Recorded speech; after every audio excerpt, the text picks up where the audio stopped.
अस्सलाम वालेकुम। आज मैं इस वीडियो में एक जायज़ा लेना चाहती हूँ एंडोमेम्ब्रेन सिस्टम का यूकैरियोटिक सेल्स में। और बहुत ऊंचे दर्जे पे एंडोमेम्ब्रेन सिस्टम वो सारी मेम्ब्रेन्स हैं जो एक सेल के अंदर एक दूसरे से बातचीत करते हैं। तो हम किन मेम्ब्रेन्स के बारे में आज बात कर रहे हैं? हम शुरू करते हैं सेल मेम्ब्रेन से। और ये सारी मेम्ब्रेन्स, इन सब में हमेशा याद रखने वाली बात जो है वो ये है कि ये सारी मेम्ब्रेन्स बाय लेयर्स होती हैं फॉस्फोलिपिड्स की। बाज़ औक़ात कभी-कभी ऐसा होता है कि मेरे दिमाग में थोड़ी ख़राबी पैदा हो जाती है और मैं इन्हें बायलिपिड लेयर्स कह देती हूँ।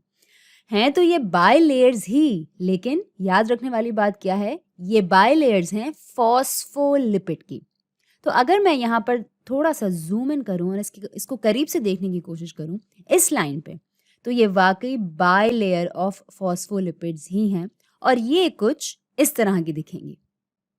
अच्छा, तो आपके पास यहाँ पर हाइड्रोफिलिक हेड्स बाहर की तरफ इशारा कर रहे हैं और हाइड्रोफोबिक दुम या टेल्स अंदर की तरफ, और ये ऐसे चलता रहेगा।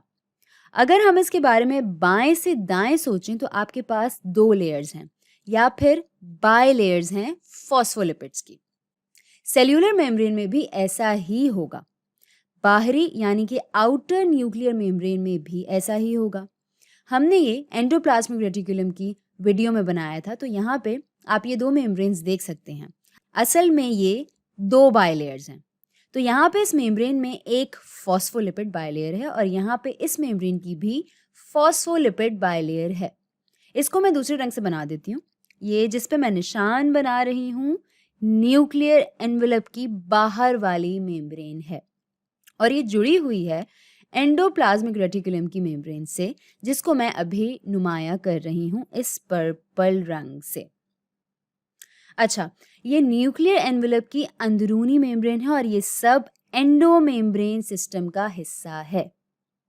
मैं एंडोप्लाज्मिक रेटिकुलम के बारे में पहले से ही बात करना शुरू हो गई हूँ और इसके बारे में हम तफसील से बात करेंगे इस वीडियो में, जिसका नाम है endoplasmic reticulum and Golgi apparatus या गोल्जी बॉडीज। लेकिन ये एंडोमेम्ब्रेन सिस्टम का भी हिस्सा है और एंडोप्लाज्मिक रेटिकुलम 50% या इससे ज़्यादा नुमाइंदगी कर सकता है फॉस्फोलिपिड मेम्ब्रेन की, जो सेल से मुंसलिक या कह सकते हैं कि एसोसिएटेड होते हैं। और हम पहले ही बात कर चुके हैं एंडोप्लाज्मिक रेटिकुलम के ल्यूमन के अंदर क्या होता है। तो ये जगह यहाँ पे हम इसके बारे में बात कर चुके हैं कि यहाँ क्या होता है। प्रोटीन्स यहाँ पे सिंथेसाइज हो सकते हैं या बन सकते हैं या कह लें कि कुलिया बनाते हैं।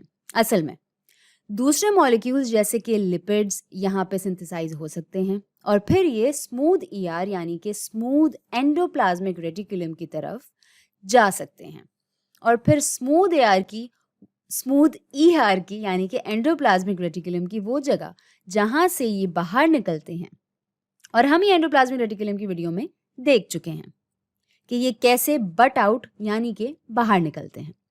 इस जगह को अमूमन हम ट्रांजिशनल ईआर यानी कि ट्रांजिशनल एंडोप्लाज्मिक रेटिकुलम कहते हैं।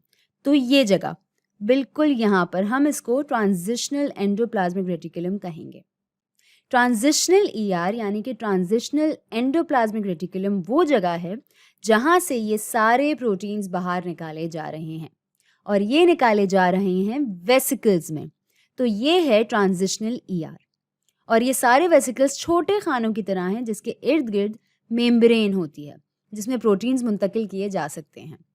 और ये मैंने यहाँ जितनी भी लाइंस बनाई हैं ये सब फॉस्फोलिपिड बायलेयर्स हैं, ये बात याद रखने वाली है।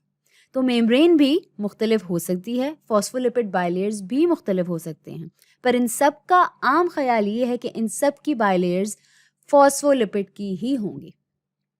लेकिन सिर्फ एक जायजे के तौर पर ये प्रोटीन्स ये ट्रांजिशनल ईआर से बाहर निकल के अपना रास्ता गोल्जी अपैरेटस तक बना सकते हैं और हम पहले ही ये बात कर चुके हैं कि गोल्जी अपैरेटस के अंदर ये प्रोटीन्स किस तरह बड़े होते हैं। यहाँ पे ढेर सारे एंजाइम्स हैं हमारे पास, गोल्जी एंजाइम्स, जो कि हर मुमकिना चीज़ कर सकते हैं प्रोटीन्स के साथ, इनको टैग कर सकते हैं, इनमें सैकराइड्स का इजाफा कर सकते हैं ताकि ये ग्लाइकोप्रोटीन्स बन जाएं। टैग कर सकते हैं ताकि ये सेल्यूलर मेम्ब्रेन में इस्तेमाल हो सकें या सेल्यूलर मेम्ब्रेन के बाहर या सेल के अंदर किसी और जगह पे। तो मिसाल के तौर पर ये प्रोटीन जिसको वेसिकल की शक्ल में निकाला गया है, ये गोल्जी अपैरेटस तक पहुंचता है। मेम्ब्रेन इससे जाकर मिल जाती है और फिर ये प्रोटीन को गोल्जी अपैरेटस में फेंक देता है। यहाँ से ये बड़ा हो सकता है, ये शायद ग्लाइकोप्रोटीन में बदल जाए, कौन जाने क्या हो सकता है। और ये फिर से निकाला भी जा सकता है और फिर ये निकाला हुआ प्रोटीन ये सेल्यूलर मेम्ब्रेन में जाकर नस्ब हो सकता है। अब ये प्रोटीन या तो सेल से निकाला जाएगा या सेल के दूसरे हिस्सों में चला जाएगा। अभी तक मैंने जिन चीज़ों के बारे में बात की है, ये एंडोमेम्ब्रेन सिस्टम की वाहिद चीज़ें नहीं हैं। आपके पास वैक्यूल्स हैं जो एक सेल का मेम्ब्रेन बाउंड ऑर्गेनेल है। पौधों के सेल में वैक्यूल इस्तेमाल होता है चीज़ों को जमा करने के लिए और पौधे के ढांचे को अपनी जगह पर रखने के लिए। वैक्यूल्स वैसे काफ़ी बड़े भी हो सकते हैं जो कि एक पौधे को अपनी साख्त में मदद करता है। जानवरों के सेल्स में आपके पास शायद लाइसोसोम जैसी चीज़ हो और लाइसोसोम एक ऐसा मेम्ब्रेन बाउंड स्ट्रक्चर है जिसके पास चीज़ें आमतौर पर या तो रिसाइकिल होने जाती हैं या टूटने के लिए जाती हैं। तो ये मेम्ब्रेन ये इस मेम्ब्रेन के साथ मिल सकता है और अपने अंदर का सामान यहाँ फेंक सकता है और इसका पीएच यानी कि पावर ऑफ हाइड्रोजन बहुत कम होती है और ये असल में इसको तोड़ भी सकता है और इस सामान को हजम करके इसको रिसाइकिल कर सकता है, इसके टुकड़े भी बना सकता है। तो ये सब एंडोमेम्ब्रेन सिस्टम का हिस्सा है। एक बार फिर इसकी जितनी तारीफ की जाए कम है कि ये सेल्स कितने पेचीदा, दिलचस्प और खूबसूरत हो सकते हैं।